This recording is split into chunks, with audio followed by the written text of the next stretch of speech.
Welcome to Sports Geek Q&A. Here's your host, Sean Callanan.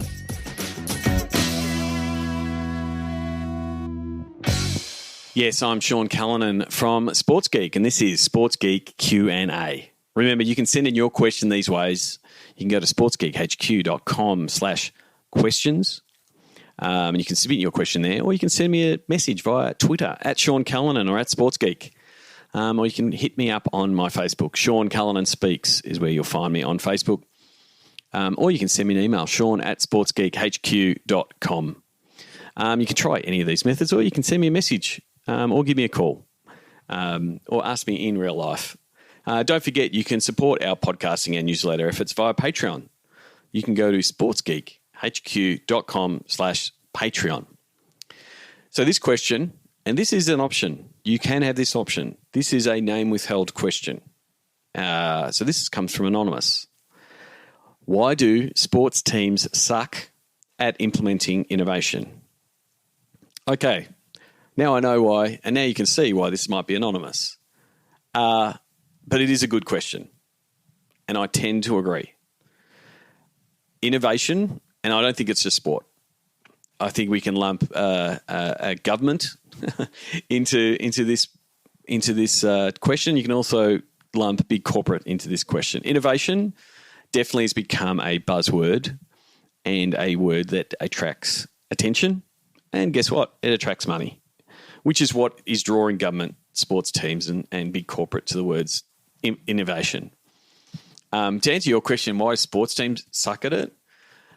Because it's not their core.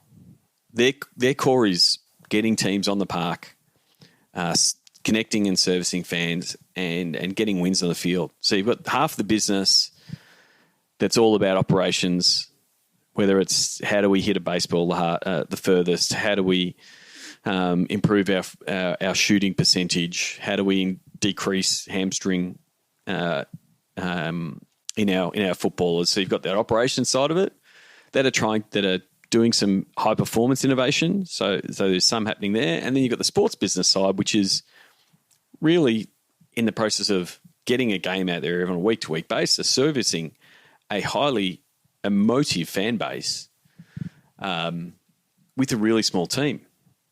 Like where innovation happens and where innovation is probably in its best space is where it's been given time to breathe. And time to percolate and work on ideas. So things like when you hear 20% of people who work at Google's time is dedicated to innovation and special projects and testing stuff, you've got the bandwidth and the time and the headspace to do it, and it's a core value of what they're trying to do. And out of that, Google has spun off a whole bunch of different products, some that worked and some that didn't work, but it's embedded in their core. So I think it's something that the tech industry and startups are doing automatically. Like they know they have to keep changing and pivoting and being agile. They're not things that governments, big corporates and sports do naturally. They're very much embedded in, here's our system, this is what we do, this has worked, or this hasn't worked, and we're still going to continue doing it. So currently the model is, if you want to be part of sports, if you want to be part of innovation, it's tacking yourself along with a accelerator potentially, and sort of there's a bit of box ticking happening, and that happens a little bit. Again, government, big corporates, as much as it does in sport. But really, the main point is it's not part of their core. Their core is definitely focused on results on the field, the court, the pitch, the rift, whatever sport or esport you play, and then also serving and serving the needs of their fans. Now, this is not to say, and again, name withheld. I'm trying to now protect what I'm saying here, but this is not to say there aren't teams that are being innovative, but as an overall, that's not what they want to do. They want to be seen as innovative, and they want to do things that are seen that way, but by and large, it's not part of their goal. It's not part of their DNA in the way that sports tech startups and any tech startup and the tech industry overall is sort of driven in that way. Success comes from innovating. So hopefully that answered it. Hopefully you're nodding your head. and hopefully haven't got everyone who is in the sports innovation space and the technology and the industry overall upset. I'm happy to have a discussion about it because I think that's where actual innovation comes from.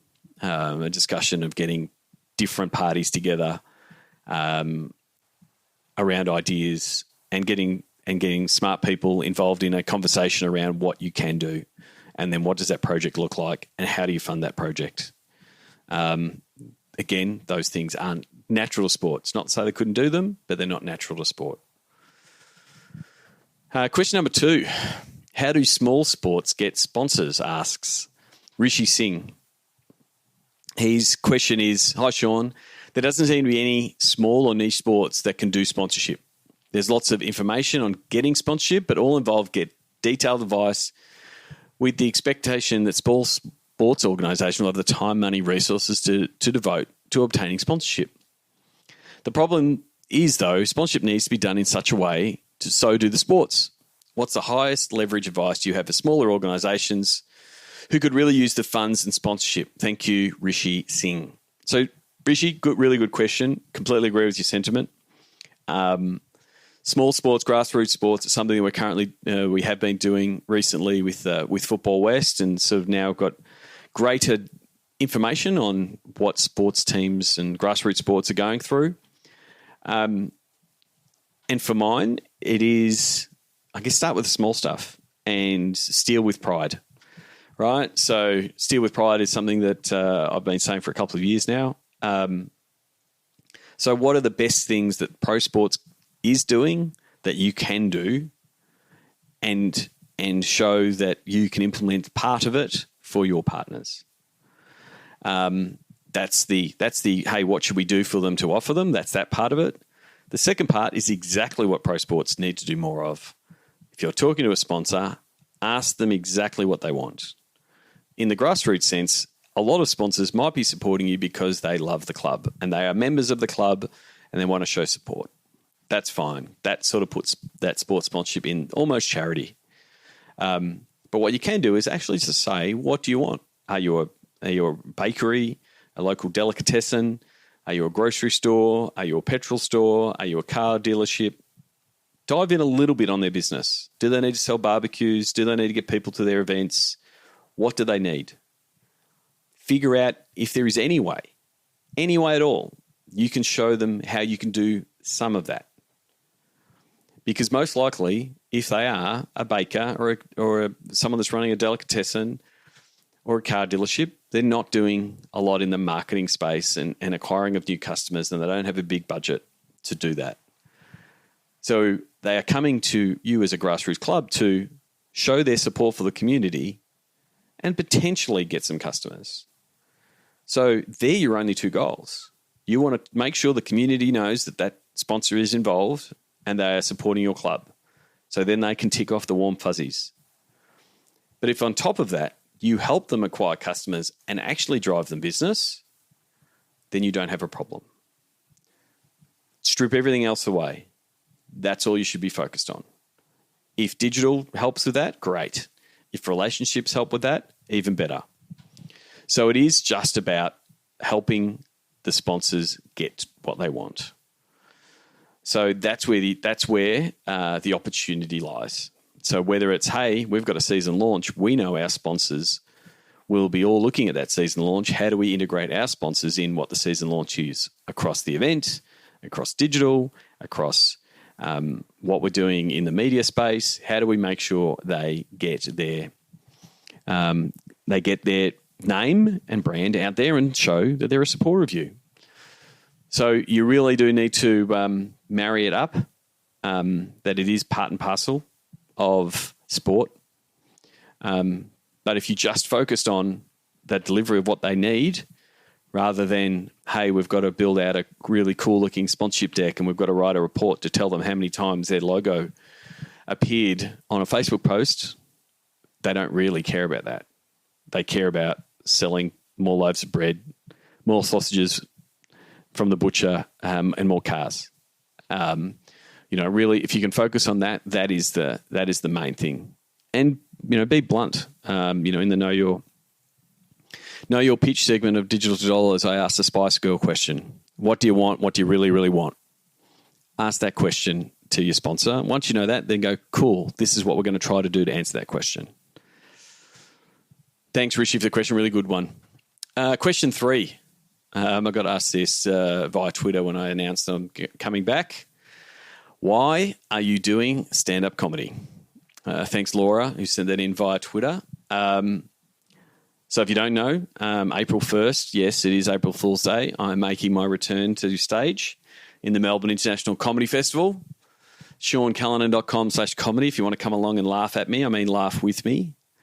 Why am I doing it? I do it to push myself in uncomfortable situations. I enjoy doing it. It's not easy to do stand-up. And one of the things that when I did it a couple of years ago, when I did the School Hark Knock Knocks stand-up comedy course, one thing I did think one benefit was I think it made me a better speaker. I'd previously done an improv course, so an improvisation where you learn to think on your feet. And a lot of my questions and a lot of my answers, a lot of my questions in my interviews, a lot of my work that I've done in moderating panels and even keynotes have leaned on that skill a lot. I can think on my feet and I can come up with questions on the fly, sometimes even during the question, if you haven't noticed. And to a certain degree, sort of use that as a bit of a crutch. Whereas in stand-up comedy, it's really hard to freelance it. It's really hard to stand up there and go, cool, I'm going to talk for 10 minutes and make you laugh every 30 seconds. So stand-up comedy is a real different beast, and it's a tougher beast to master. I don't think I have. I don't think I ever will. But it's a skill, one, that works on preparing, writing, and refining what I'm delivering. And so that's actually got me practicing and refining my keynote speeches a lot more, and also refining a little bit more of the way I interview and prepare for interviews for podcasts. So I think it's made me a better speaker. And I think it actually has also helped me as a speaker because I now know, I guess, some of the mechanics and the behind the scenes of writing a joke and the setup of the joke and how to land a joke and the twists and turns of a joke. So some of the jokes that I have shared on keynotes and on stages and that kind of stuff to get a laugh, to improve the cadence of a speech, I've used some of those skills since then. So, and really, I really do it for fun. It's such a rush. I'm really looking forward to April 1st, Melbourne International Comedy Festival. I'd love to see some of you there. For my international listeners, I will do my best to see if there's video or at least audio recording. I may drop a audio or a special podcast just with that 10-minute set. It may need James to do a bit of work with bleeping because I might use a few swear words. I don't mind using swear words when I'm doing stand up. But that's why I do stand up. Life's too short to not challenge yourself and not have fun. So thank you very much, Laura, Rishi, and Anonymous for that first question. Again, you can send in questions anytime on my social channels or send me an email, sean@sportsgeekhq.com. I'd love your support on Patreon. Simply go to sportsgeekhq.com/Patreon to pledge your monthly support. Until next episode, my name is Sean Callanan, and you've been listening to Sports Geek. You can reach Sean Callanan via email at sean@sportsgeekhq.com. Find out more about Sports Geek's Digital to Dollars process at digitaltodollars.com. Go to sportsgeekhq.com for more sports digital marketing resources.